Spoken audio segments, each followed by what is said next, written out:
नगरीय निकाय चुनाव आते ही एक बार फिर नीमच शहर का सबसे बड़ा मुद्दा बंगला बगीचा गरमाने लगा है, क्योंकि शहर के बंगला बगीचा क्षेत्र में हजारों परिवार अपनी जमीनों को लेकर परेशान में फंसे हुए हैं।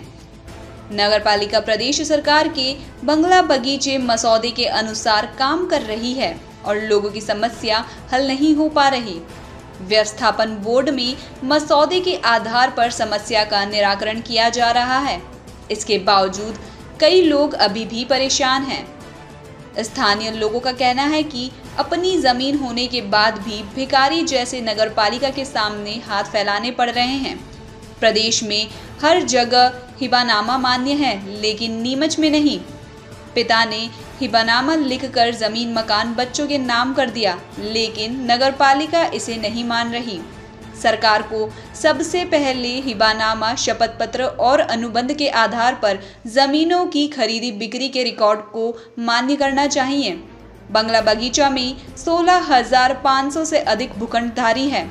इनमें से महज 800 भूखंडधारियों का ही समाधान हुआ है। वहीं जिम्मेदारों का कहना है कि सरकार के आदेश के अनुसार समस्या का हल कर लोगों को राहत दे रहे हैं। व्यवस्थापन बोर्ड अपना काम कर रही है। बिल्कुल यहाँ सफाई की कोई व्यवस्था नहीं है। जब देखो जहाँ गंदगी के ढेर लगे हैं।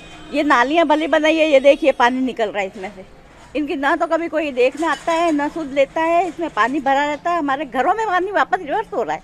इतनी गंदगी हो जाती है और बदबू इतनी बदबू आती है कि हम लोग बाहर खड़े नहीं हो सकते हैं। आसपास ना कभी कोई झाड़ू लगाने आता है, ना कुछ। हम खुद आजकल तो आते भी नहीं झाड़ू लगाने वाले, हाथ जोड़ के हमारी सफाई कर दीजिए, तो भी नहीं कोई सफाई करने के लिए तैयार होता है। हम बहुत परेशान हैं गंदगी से।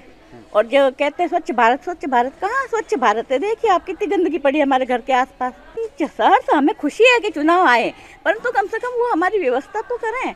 कम से कम हमें सफाई स्वच्छता तो दे। हम खुद अपने हाथों से झाड़ू लगाते हैं, हम खुद सफाइयाँ करते हैं। सुबह हमने नालियाँ साफ की है, देखिए पानी भरा हुआ गंदा यहाँ पे इतना। बंगला बगीचावासी जब से ये समस्या को बनाया गया है, जब से अभी तक इसको समस्या को उसमें फंसे हुए ही हैं, उसमें कभी बाहर नहीं आ पाए। आज दिन तक वो हर डिपार्टमेंट चक्कर लगाते रहे, कभी कोई निराकरण होता नहीं है।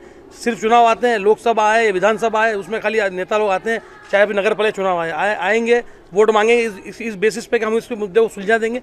होना कुछ भी नहीं है। वो इसी आश्वासन दे के बरसों से, पिछले से 40 सालों से वोट लेते रहे, उससे कुछ आज तक कुछ हुआ नहीं साहब। बिल्कुल हम समझते हैं या तो नीमच हिंदुस्तान में नहीं है, पाकिस्तान की ज़मीन है जिसको हम मांग रहे हैं। हमारे सूबे के माननीय मुख्यमंत्री साहब बोलते हैं कि जो जहाँ पर काबिज है उसको वहाँ रहने दो।